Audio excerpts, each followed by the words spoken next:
Immersion dans les emplois de l'aide à domicile en Vallon-de-Vilaine. Une série de podcasts portés par les Vallons Solidaires, Pôle ESS. Financé par la région Bretagne et réalisé par Radio Laser.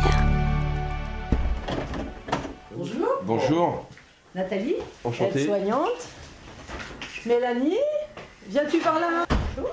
Donc je suis Mélanie et je travaille en binôme chez Yannick et je suis AES. Donc AES, c'est accompagnant éducatif et social. Donc on travaille en binôme, toutes les deux. Donc là on a fait prendre une douche à Yannick, il est essuyé, on l'a installé dans son lit, il est un petit peu habillé, suffisamment en tout cas pour qu'on puisse aller ensemble si vous voulez. Bonjour. Je vous laisse vous présenter. Bonjour. Yannick. Voilà. On va finir l'habillage et en fait je me suis équipée d'un roulis, c'est un système qui permet d'enfiler les bas de contention de manière, je trouve moi, beaucoup plus facile. Parce qu'il y a parfois des contentions qui sont assez fortes et pour le coup... Éviter les tendinites des poignets, par exemple. Voilà, donc on va faire ça. Alors mon rôle, moi je suis aide-soignante au sein du SIAD de Guichen. Je m'appelle Nathalie, j'y travaille depuis 5 ans. Mélanie tout à l'heure a dit qu'on travaillait en binôme. On n'a pas toujours travaillé en binôme, mais en fonction de l'évolution des difficultés, on a été... amené à mettre en place un binôme chez Yannick. En tant qu'aide-soignante, on se limite aux soins. On n'a pas, nous, on ne fait pas le ménage, on fait pas des. Mais notre rôle, c'est vraiment l'hygiène, faire la toilette, sortir les gens de leur lit, les accompagner dans la toilette, les laisser faire tout ce qu'ils peuvent faire pour maintenir une autonomie la plus grande possible. Devant et une derrière le fauteuil, comme ça on le. Voilà, super.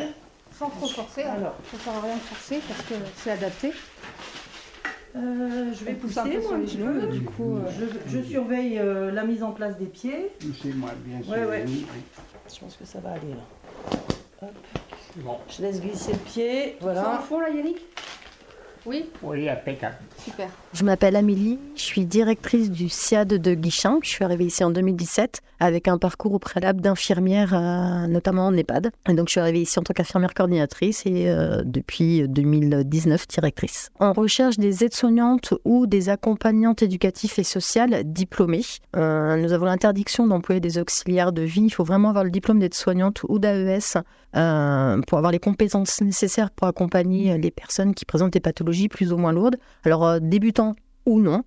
Après, les compétences essentielles qu'on attend, en fait, on attend un esprit d'équipe très développé et une autonomie. Parce que les aides-soignantes et les AES sont seules à domicile. On est là en renfort quand même s'il y a besoin, mais elles ont besoin d'avoir une autonomie importante. On travaille avec les services d'aide à domicile sur les situations qui sont un peu plus compliquées pour des toilettes en binôme.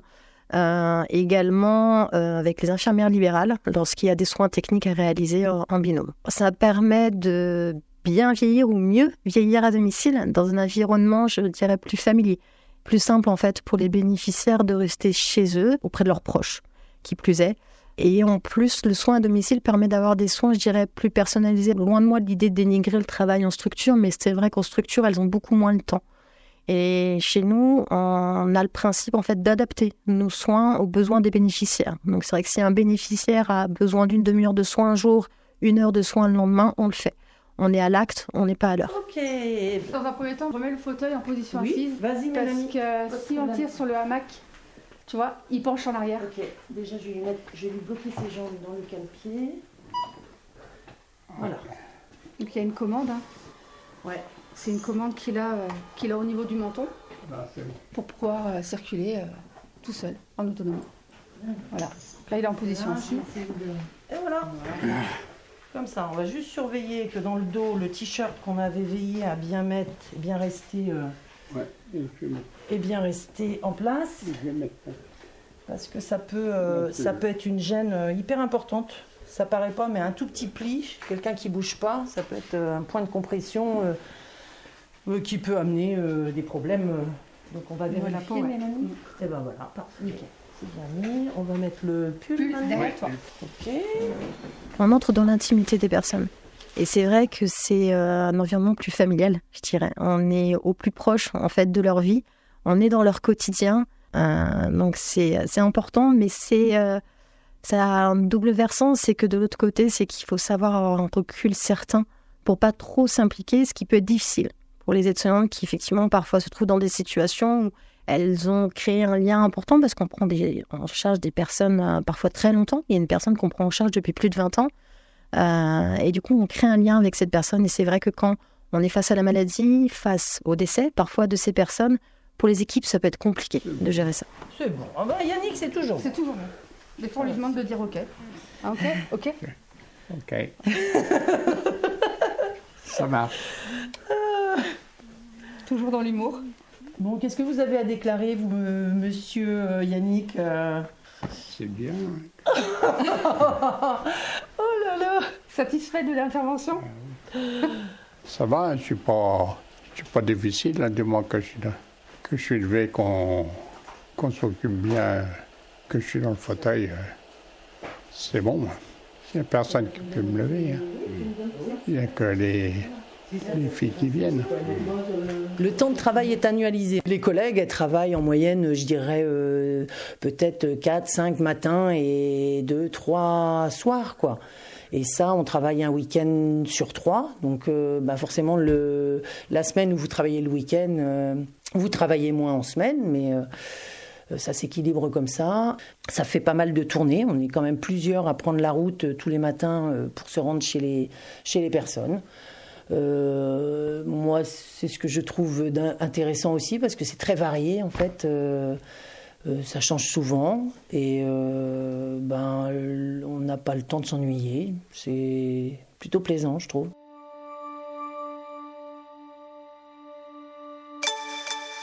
C'est vrai qu'il y a des contraintes.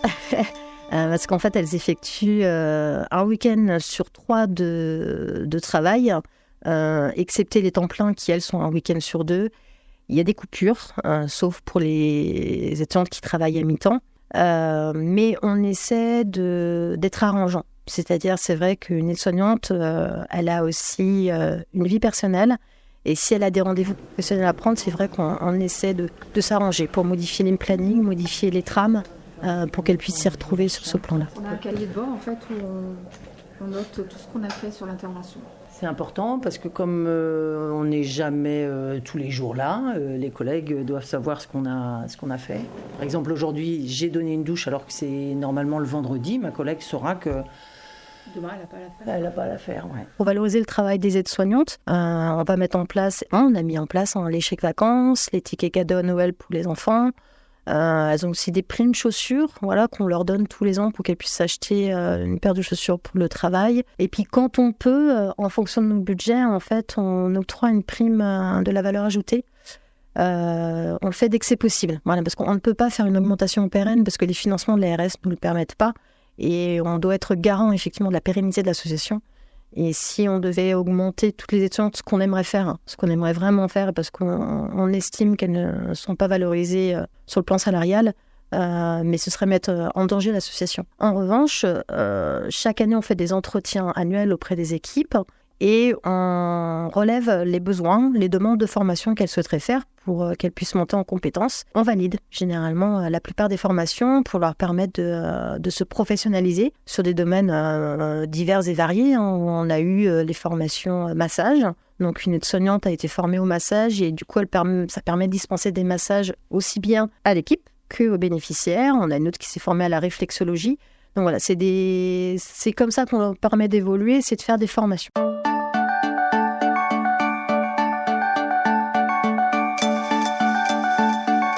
Les avantages, c'est le fait de gérer son temps comme on l'entend, d'aller à son rythme, de mener mes soins comme je l'entends, d'être autonome en fait. Alors l'autre avantage qu'on a quand même, quand on n'habite pas trop loin du SIAD, des bâtiments du SIAD, on a la possibilité de rentrer avec la voiture du service. Ce qui génère quand même une belle économie financière en termes d'essence, quoi. On s'adapte aux situations, on s'adapte aux bénéficiaires. On n'est pas protocolisé comme en structure EHPAD, d'hôpital, où même les aides-soignantes stagiaires, quand elles arrivent, sont un peu perdues parce qu'elles apprennent à l'école que c'est c'est très ritualisé, il y a des règles d'hygiène. Et nous, en fait, on est obligé de s'adapter parce que parfois, les aides-soignantes, elles vont chercher de l'eau dans l'évier ou dans l'arrière-cuisine parce qu'il n'y a pas de salle de bain, en fait. Des fois, on a encore des maisons, c'est de plus en plus rare, mais on a encore des maisons où c'est de la terre battue. Donc, c'est vrai qu'il faut s'adapter aux situations et puis aux personnes. C'était un épisode d'immersion dans les emplois de l'aide à domicile en Vallon-de-Vilaine. Une série de podcasts portés par les Vallons Solidaires, pôle ESS. Financé par la région Bretagne et réalisé par Radio Laser.